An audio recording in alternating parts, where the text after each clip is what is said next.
damai sejahtera Allah yang melampaui segala akal,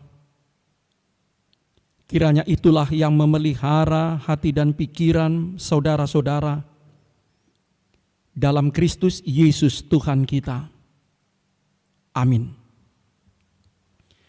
Jemaat Tuhan, khotbah untuk kita semua pada minggu yang baru ini diambil dari kitab Kejadian pasal yang kedua ayat 18 sampai 25. Kitab Kejadian pasal yang kedua ayat ke-18 sampai 25 kami akan bacakan di tengah-tengah kita. Tuhan Allah berfirman, "Tidak baik kalau manusia itu seorang diri saja. Aku akan menjadikan penolong baginya yang sepadan dengan dia." Lalu Tuhan Allah membentuk dari tanah segala binatang hutan dan segala burung di udara. Dibawanyalah semuanya kepada manusia itu untuk melihat bagaimana ia menamainya. Dan seperti nama yang diberikan manusia itu kepada tiap-tiap makhluk yang hidup, demikianlah nanti nama makhluk itu. Manusia itu memberi nama kepada segala ternak, kepada burung-burung di udara, dan kepada segala binatang hutan.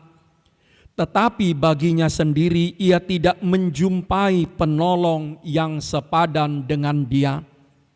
Lalu Tuhan Allah membuat manusia itu tidur nyenyak.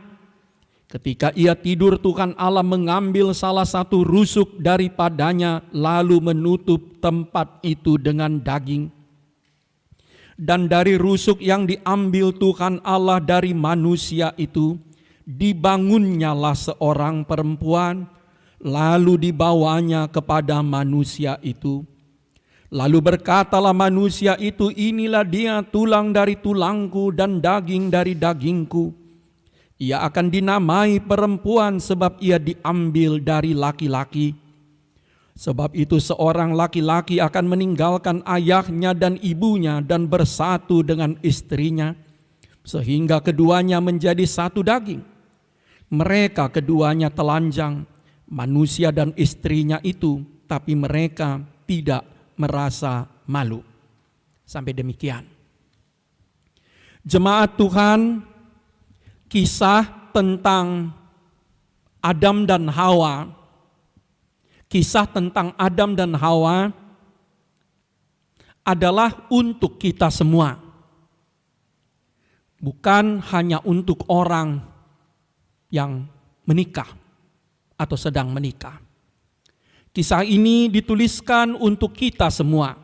Apakah kita belum menikah atau mengambil pilihan tidak menikah atau menikah? Apakah kita punya anak atau belum? Apakah kita punya anak laki-laki atau hanya perempuan? Apakah kita masih punya suami atau punya istri atau tidak punya lagi? Semua kita mendapatkan pesan dari Adam dan Hawa ini. Nah, ada 3 yang bisa kita petik paling sedikit. Pertama, Allah menciptakan kita semua sebagai pribadi yang utuh, sempurna, unik dan terhormat. Allah menciptakan kita semua sebagai pribadi-pribadi yang utuh dan sempurna, unik dan terhormat. Baiklah saudara dan saya menggarisbawahi, tidak ada ciptaan Allah yang rusak atau gagal. Tidak ada ciptaan Allah yang rusak atau gagal. Karena itu, terhadap manusia, kita tidak bisa memakai bahasa industri, bahasa sekarang, produk gagal. Boleh dibuang, boleh didaur ulang. Semua manusia yang diciptakan Allah adalah pribadi yang utuh, yang terhormat, sempurna, unik. Karena itu saudara-saudara, gereja bersama-sama dengan manusia beradab di muka bumi menolak istilah cacat dikenakan kepada manusia, juga kata tuna yang pernah kita pakai. Kenapa? Karena tidak ada manusia yang cacat. Semua manusia utuh dan sempurna di mata Allah Sang Penciptanya. Semua manusia utuh dan sempurna di mata Allah Sang Penciptanya. Yang ada hanyalah orang-orang yang memiliki kebutuhan yang khusus. Bukan dia cacat. Semua kita sempurna, semua kita utuh di mata Allah. Saudara-saudara, kita bukanlah benda mati, kita adalah pribadi yang punya nama. Setiap kita punya nama pribadi. Sebab itu jangan malu menyebutkan nama saudara dan saya. Allah memanggil kita menurut nama kita masing-masing. Allah memanggil kita menurut nama kita masing-masing. Segala gelar yang kita punyai itu hanyalah pelengkap, bukan pengganti nama pribadi kita. Kita adalah pribadi-pribadi yang punya sejarah, punya riwayat hidup. Kita punya riwayat hidup, apakah dituliskan atau tidak dituliskan. Kita punya riwayat hidup, punya sejarah yang sangat penting. Kita adalah pribadi-pribadi yang unik satu-satunya di dunia. Kita bukan produk massal.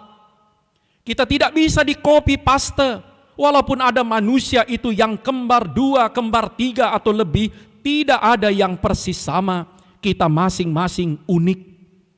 Satu-satunya di dunia. Sebab itu kita sangat mahal, sangat berharga. Karena itulah seorang bijak mengatakan dengan tamsil, saban kali Allah menciptakan manusia, Dia memecahkan cetakannya. Mau mengatakan tidak ada 2 orang yang persis sama di dunia ini. Karena itu setiap orang sangat berharga, sangat mulia. Kita adalah pribadi-pribadi yang punya harapan, punya masa depan, punya cita-cita.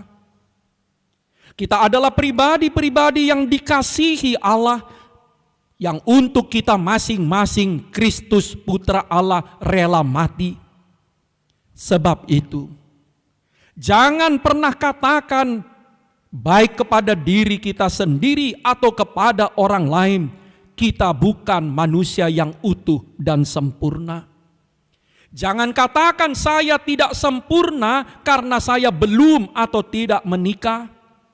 Saya belum tidak sempurna karena saya belum punya anak. Saya tidak sempurna karena saya tidak punya anak laki-laki. Saya tidak sempurna karena saya tidak punya cucu. Saya tidak sempurna karena saya tak punya lagi suami atau istri. Semua kita, masing-masing kita adalah pribadi yang utuh dan sempurna yang dikasihi oleh Allah. Itulah pesan pertama yang mau disampaikan kepada saudara dan saya. Apakah saudara dan saya sudah atau belum menikah? Apakah saudara dan saya pernah menikah dan kemudian ditinggal oleh kekasihnya? Semua kita adalah pribadi-pribadi yang sangat berharga dan dikasihi Allah. Untuk kita masing-masing, Kristus mau mati. Yang kedua, apa pesan dari kisah Adam dan Hawa ini? Allah menjadikan kita semua, kita masing-masing sebagai penolong. Allah menjadikan kita masing-masing sebagai penolong. Bukan hanya Hawa yang dicipta sebagai penolong. Bukan hanya perempuan yang dicipta sebagai penolong. Ketika kita mengatakan laki-laki dan perempuan itu setara, sama-sama citra Allah, maka semua kita masing-masing harus menjadi penolong bagi sesamanya. Istilah penolong itu tidak bisa hanya dipakai untuk perempuan dan tidak hanya bisa diartikan dalam hidup perkawinan. Menikah atau tidak menikah, kita harus menjadi penolong bagi sesama kita. Tapi sebaliknya ucapan Adam, engkau adalah daging dari dagingku, tulang dari tulangku. Itu bukan hanya ucapan Adam, itu juga ucapan Hawa dan semua perempuan yang mengatakan, kau adalah bagian dari diriku, kau dan aku setara. Saudara-saudara, sebab itu ketika pesan Tuhan mengatakan supaya kita menjadi penolong, pertanyaan yang harus kita ajukan, pertanyaan yang harus selalu kita ajukan, apa yang bisa saya tolong? Apa yang bisa saya bantu? Kalau kita menerima telepon, mungkin baik kita membiasakan kalimat itu. Apa yang bisa saya bantu? Apa yang bisa saya tolong? Ahana boi urupaku. Karena apa? Karena memang Tuhan menciptakan kita sebagai penolong bagi sesama kita. Tuhan menciptakan kita bukan semata-mata untuk kesenangan diri kita, tapi agar kita menyediakan diri kita untuk kebaikan bagi orang lain. Apa artinya penolong? Penolong itu adalah orang yang suka menolong. Penolong itu adalah orang yang sangat rajin menolong. Orang yang gembira menolong. Orang yang selalu tersedia, selalu available saat orang lain butuh pertolongan. Saudara dan saya tidak bisa menyebut diri penolong jika kita hanya satu kali atau hanya sekali-kali saja memberikan pertolongan. Saudara-saudara, namun Alkitab mengatakan kita dipanggil menjadi penolong yang sepadan. Ketika kita memposisikan diri kita masing-masing sebagai penolong dan menghormati orang yang dihadirkan Tuhan dalam hidup kita juga sebagai penolong, maka dia adalah penolong yang setara, yang sederajat dengan kita. Sudah terlalu lama kata pembantu itu mengalami reduksi, mengalami penurunan makna dalam hidup kita. Sehingga masyarakat beradab mengganti kata pembantu dengan asisten. Karena kata pembantu itu dianggap merendahkan. Baiklah kita katakan kepada diri kita, tidak berkurang kehormatan kita, malah merupakan sebuah kehormatan dan kebanggaan bagi kita ketika kita menjadi penolong bagi sesama kita. Sekali lagi, bukan untuk merendahkan, bahkan merupakan kehormatan dan kebanggaan dan kebahagiaan bagi kita ketika kita menjadi penolong bagi sesama kita. Saudara-saudara, sebab itu tidak perlu kita berdebat mana yang lebih dulu, laki-laki atau perempuan. Sebab banyak orang menafsirkan laki-laki duluan diciptakan, sebab itu laki-lakilah yang lebih superior. Apalagi jika ada yang mengambil tafsir, rusuk laki-lakilah yang dijadikan Tuhan bahan menciptakan perempuan. Dalam Kejadian 1 ayat 27, dalam Kejadian 1 ayat 27, Allah menciptakan laki-laki dan perempuan bersamaan. Bukan saya yang mengatakan. Kejadian 1 ayat 27 mengatakan Allah menciptakan laki-laki dan perempuan bersamaan. Dua-duanya diciptakan sebagai citra Tuhan. Nah, karena itu saudara-saudara, tidak ada gunanya mengatakan perempuan itu berasal dari laki-laki, sebab tidak ada laki-laki yang tidak dilahirkan oleh seorang perempuan. Tuhan memanggil kita menjadi penolong yang sepadan, penolong yang sederajat, penolong yang setara. Dan kita bahagia melakukannya. Dan kita bahagia dan terhormat melakukannya. Yang ketiga, Allah memberikan kita masing-masing tugas atau tanggung jawab. Sejak awal dalam kisah Taman Eden itu, Tuhan Allah memberikan kepada Adam dan Hawa tugas kerja, yaitu mengelola, mengurus taman itu sebaik-baiknya. Dalam bagian Alkitab yang kita baca tadi, Tuhan Allah memberikan tugas kepada Adam dan Hawa, memberi nama kepada hewan-hewan. Saudara-saudara, ada dua yang penting di sana.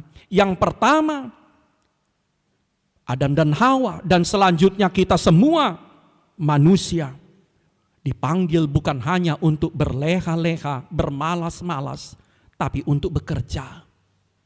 Yang kedua, yang bekerja itu bukan hanya sekelompok orang, bukan hanya laki-laki, tapi juga perempuan. Ketika kita mengatakan Adam dan Hawa itu sederajat, setara, maka tugas memberi nama kepada hewan itu bukan privilese, bukan hak istimewa Adam, tapi juga Hawa. Baik laki-laki atau perempuan bersama-sama bekerja mendatangkan kebaikan. Karena itu, baiklah kita kembali, khususnya kita yang berlatar belakang komunitas Kristen Batak, menyegarkan ulang pemahaman dan penghayatan kita tentang pembagian kerja. Pembagian kerja sesungguhnya tidak bisa berdasarkan jenis kelamin atau gender. Tidak ada pekerjaan khas perempuan. Tidak ada pekerjaan khas laki-laki. Kodrat atau karunia khusus perempuan hanya 3. Mengandung, melahirkan, menyusui. Selebihnya adalah tugas dan pekerjaan bersama laki-laki dan perempuan. Karena itu kita pakai ini mengingatkan diri kita kembali. Domestikasi dari perempuan bukanlah kodrat atau kehendak Allah, tapi pilihan dari kesepakatan-kesepakatan manusia yang terus bergeser dan berubah. Baik laki-laki atau perempuan, silakan mengambil pekerjaannya di dalam atau di luar rumah, dan banyak pekerjaan baik di dalam atau di luar rumah dapat dikerjakan bergantian, dapat dikerjakan bersama-sama. Secara khusus, kami ingin memberikan penguatan kepada saudara-saudara kaum perempuan yang secara ikhlas, secara sengaja dan sadar memilih profesi sebagai ibu rumah tangga. Tidak ada profesi yang lebih rendah. Semua profesi dan pekerjaan yang sesuai dengan hukum, yang sesuai dengan moral adalah pekerjaan yang mulia. Apakah kita bekerja di rumah sebagai ibu rumah tangga atau bekerja di luar, sama mulia, sama berharganya. Apakah pekerjaan itu mendatangkan uang atau tidak mendatangkan uang, selama dia mendatangkan kebaikan, manfaat bagi kehidupan bersama, dia adalah pekerjaan yang mulia. Karena itu, mari kita ajarkan juga anak-anak kita sejak kecil membangun kesetaraan, membangun keadilan gender. Cuci piring, menyapu rumah, membersihkan tempat tidur, itu bukan pekerjaan perempuan. Itu pekerjaan semua orang yang tinggal di rumah. Semua penghuni rumah, apakah dia laki-laki atau perempuan, dia bertanggung jawab atas rumahnya, atas kehidupan bersama. Dengan demikianlah kita memberi makna kepada kehidupan kita, kepada pribadi, juga kepada pasangan, kepada orang-orang yang dihadirkan Tuhan bagi kita. Kalau kita mau meringkas pesan Tuhan hari ini, jadilah pribadi yang utuh dan terhormat itu. Apakah saudara belum atau sudah menikah? Apakah saudara sudah pernah menikah kemudian ditinggal oleh suami atau istri? Jadilah pribadi yang utuh dan terhormat. Jadilah penolong yang sepadan.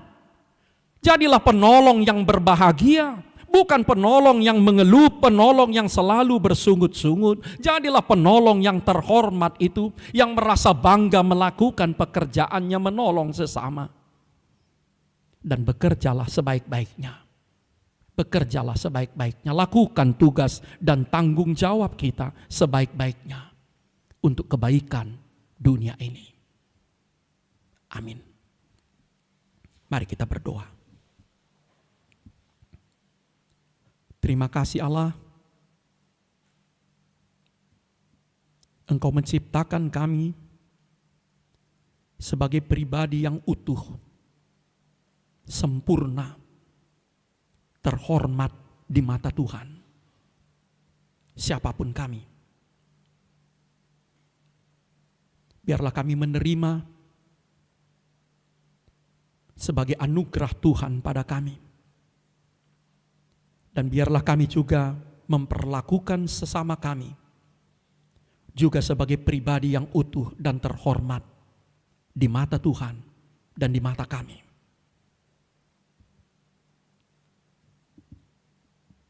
Tuhan, ketika kami merasa sangat kecil dan terhina, ketika kami merasa sering dibully karena kondisi kami, ingatkan kami pribadi yang utuh, terhormat di mata Tuhan. Kami orang-orang yang Kau kasihi, yang Kau muliakan. Biarlah itu membangkitkan semangat kami, hidup kami, juga kehormatan dan harga diri kami. Ya Allah, Kau memanggil kami untuk menjadi penolong bagi sesama kami. Apakah kami belum atau sudah menikah? Atau kami mengambil keputusan untuk tidak menikah? Biarlah kami tetap menjadikan diri kami sebagai penolong bagi sesama kami. Sekaligus merendahkan hati kami tidak bisa sendirian. Kami selalu butuh pertolongan dari orang lain. Ya Allah, bantu kami membangun pemahaman dan sikap hidup yang benar, memandang hubungan-hubungan kami di dunia ini. Kau juga memanggil kami untuk bekerja, melakukan tugas dan tanggung jawab kami sebaik-baiknya. Apapun profesi kami, pekerjaan kami sehari-hari, biarlah kami melakukannya sebagai anugerah Tuhan, sebagai kesempatan untuk memperbaiki dan berbuat baik, sebagai kesempatan untuk mengasihi. Terima kasih Allah. Semua doa-doa kami, harapan-harapan kami yang paling dalam, cita-cita kami, kerinduan-kerinduan hati kami sampaikan kepadamu. Terimalah demi nama Kristus. Amin.